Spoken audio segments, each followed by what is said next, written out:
Namaste to all students. Myself JVN Sakshi Pandey, Jyoti Vidyapeeth, Women's University, and the Faculty of Agriculture and Veterinary Science.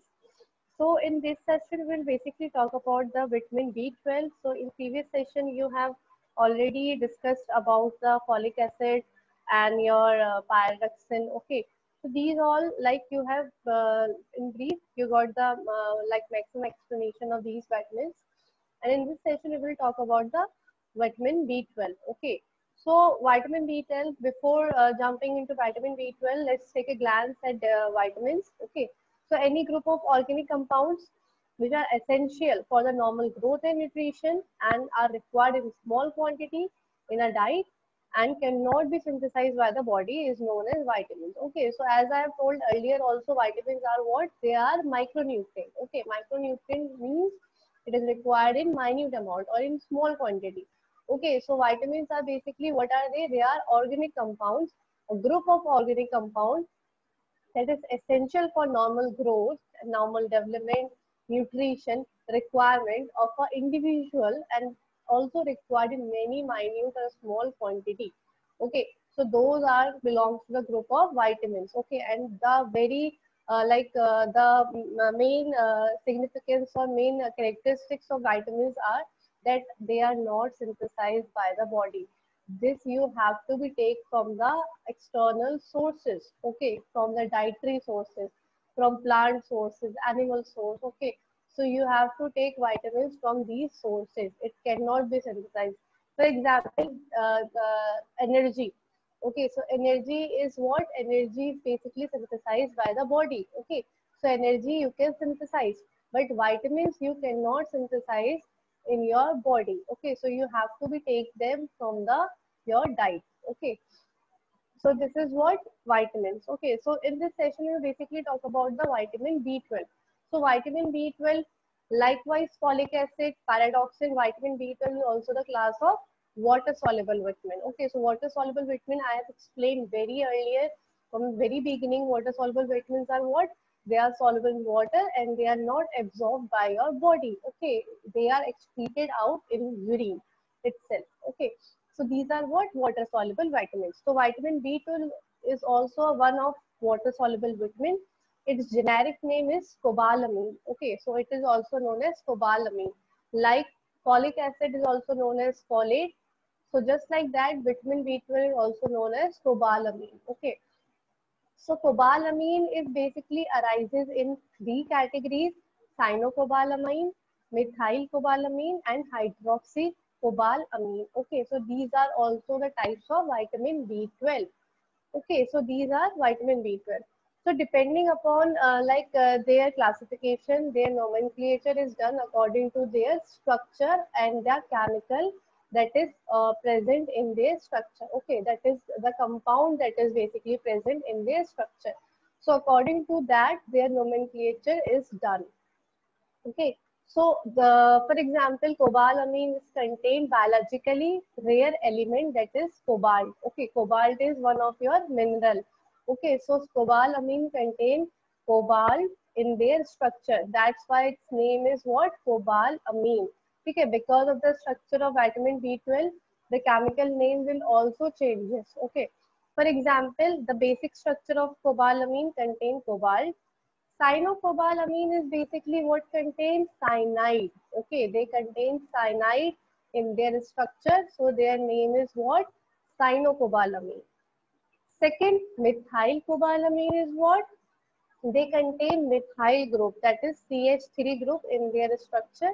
That's why they known as methylcobalamin. Okay. Then the third one is your hydroxycobalamin. Hydroxycobalamin is what? They contain alcohol group, hydroxyl group, OH group in their structure. So that's why they known as hydroxycobalamin.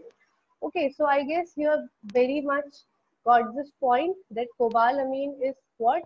It depending upon the structure, its nomenclature is done. For example, they contain cobalt in their structure. Cobalt is one of your mineral. Okay, so they contain cobalt in their structure. Cobalt is trace element, mineral categorized into a micro and micro mineral. So in micro mineral, there is also one of the category of ultra trace elements. So cobalt is belong from there.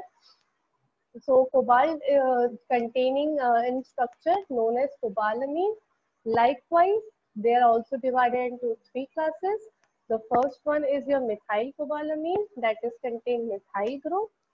Second is your cyanocobalamin, that contains cyanide group. Third is your hydroxycobalamin, which contains OH group या hydroxyl group. Okay. So depending upon the presence of the compound in structure, their nomenclature is done. Okay.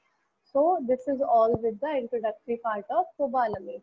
Now we will talk about the sources of B12. So as you have seen, B12 is very, very rich in seafood. Okay, so your seafood is a very richest source of B12 like shellfish, crabs, fishes, and your lobster, okay, prawns. So these are very rich sources of your B12. Likewise, red meat, liver, beef, egg, milk. Okay, milk में अगर milk when we talk about milk, so low fat milk is basically contain higher amount of B12. Okay, so these are the richest sources of B12. And when we talk about the good source or the fair source, when we talk about the plant source, so plant source is generally slightest poor than animal source. Okay, so they doesn't contain very enough amount of B12. Somehow there are some plants for vegetarians that contain good amount of B12 like soya products and fortified foods. Okay, fortified foods are what?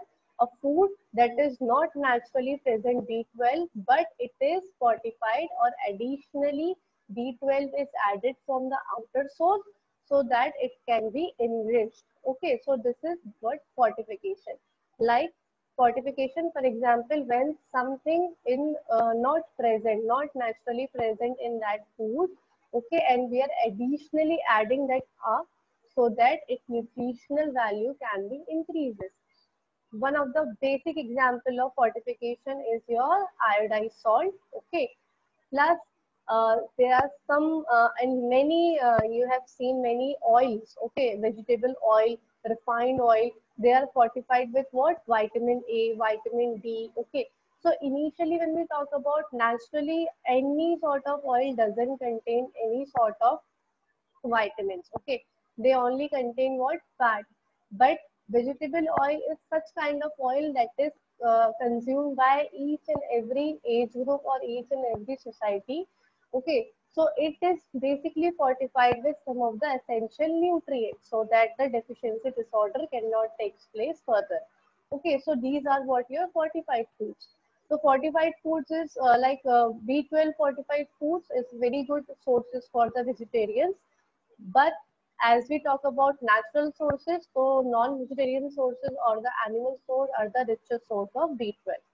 Okay, now we will talk about the characteristics of B12. What is vitamin B12 characteristics? So the very first point that it is highly stable at high temperature. Okay, it is highly stable at high temperature. It's this mean like when you bring any sort of cooking to any food in high temperature, so many vitamins and mineral get lost. Okay, because they are what? Heat sensitive. But vitamin B12 have the tendency to maintain its structure in high temperature also.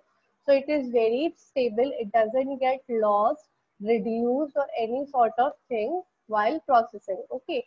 And the pH, second point is the pH range for B12 is slightly acidic, that is 4.5 to 5. Okay, so this is lie in strongly acidic and highly alkaline environment. It generally loses its vitamin activity. What's that mean? That its pH level should be acidic. Okay, it must be acidic. The environment for B12 must be acidic. When you add some sort of alkaline, some sort of buffer or alkaline reagent on it, so the environment for B12 became alkaline, and then alkalinity, what they do, they lose or they reduce its activity. So vitamin B12 is only stable in the acidic environment. Okay, because its pH lies up to 4.5 to 5. Okay. Now the third point, the vitamins is rapidly degraded in light and therefore necessary to keep it in dark. What's that mean? That it is light sensitive, not heat, light sensitive. It means when any sort of sunlight, sun rays or any sort of natural light comes in contact with that food that contain B12 content, then it get degraded, okay, degrade or reduced. Therefore, that kind of product must be kept in dark place, okay. So you have seen like meat, fishes, and all the your sources which contain higher amount of B12 be kept and that sources into dark place or in dark means wrapped around it and put it in the freezer or fridge in a dark place. Okay, so it shouldn't be in the light, in the presence of light, so that it cannot, so that it will not degrade or reduce its capacity. Okay. Now the fourth point is vitamin B12. It's well soluble in water, ethanol, methanol, and insoluble in acetone, chloroform, and ether. So this is, we have explained earlier also that as its characteristics, I just come into the class of what? Water soluble vitamin. So it is well soluble in water and it doesn't get absorbed and it is insoluble in your what? Chemical reagent, that is acetone and chloroform. Okay. Now the next point is it is odorless and tasteless, means it doesn't contain any sort of smell or aroma, and it is also tasteless. Okay, so it doesn't contain any sort of taste also. No fungi, plant and animal including human are capable of producing B12. Okay, what's that mean? That in human body there are some sort of bacteria, there are some sort of enzyme that can synthesize B12 itself. Like आपकी body में या human body what they do, human body are capable enough to synthesize its own B12 level. Okay, because of the intrinsic factor. Intrinsic factor is basically present in what? In your stomach lining. So that intrinsic factor helps to produce or helps to synthesize B12. Unlike no other bacteria, no plant and no animal is capable of producing B12. Okay, exception for the humans. Now the importance of B12. So when we talk about the importance of B12, so you must know that it is very, very essential for the formation of your RBCs. Okay, so red blood cells, erythrocytes, all are required what? B12 for the formation. Second, it is good for the health of a brain cell, that is also known as your nerve cell and the nervous system, and together with the combination of vitamin C and methionine, it is very, very essential for the neural development. Okay. Third point is used to defend against stress. So when you are in any sort of stress condition, B12 is your lifesaver. For any sort of stress, stroke, B12 is very good sources to reduce or defend it. It is very good for the functioning of mind. It is good for the formation of your bone, cell bone. Okay, it is very essential for proper growth and development and for the cell renewal along with folic acids and other nutrients. What they do for the formation of cells, they work with folic acid and other nutrients also. It is also required for the absorption of vitamin A and iron. Okay, what's that mean? Like when you consume vitamin A rich food or iron rich food, it is doesn't able to absorb in your body unless your body doesn't contain enough amount of B12. It means B12 is essential for the absorption of both of these nutrients, vitamin A as well as iron. Okay. So your body is only able to absorb vitamin A and iron when your body is contain B12. Okay, so these work parallelly. Okay. Your next point is here, reduces the level of homocysteine in blood. Homocysteine is what? Homocysteine is a type of your amino acid. So homocysteine level should be reduced in blood, and this is also done by your B12. Along with folic acid, pantothenic acid, vitamin C, and other nutrients, it is involved in the metabolism of fat and carbohydrate. Okay. Now we will talk about the deficiency of B12. So what happened in deficiency? Deficiency is basically due to the intrinsic factor and gastric juices. So these are the causes of deficiency. When you are like aged, okay, when you get 50 plus, the deficiency of these vitamins is basically occur. What happened when you go on age, the mucosal lining of your stomach is what it became reduced, it became incapable, inactive. Okay, because of that, what happened, the B12 content is not generally absorbed by your stomach lining, okay, which can lead to a deficiency disorder. And by the B12 deficiency, the clinical manifestation is done for pernicious anemia. Okay, so pernicious anemia is basically due to B12 deficiency. Okay, and it is quietly affecting elderly population, affecting 40% of people who are above 80 and 25% of who are 60. Okay, deficiency symptom of B12 can be megaloblastic anemia, growth problem, nervous system problem. Okay, people became like memory loss, dementia, less of immunity, tendency to suffer from infection. They become very susceptible. Problem in learning and memorizing. Okay, so you have seen in old age, people are not able to recognize or not able to memorize properly.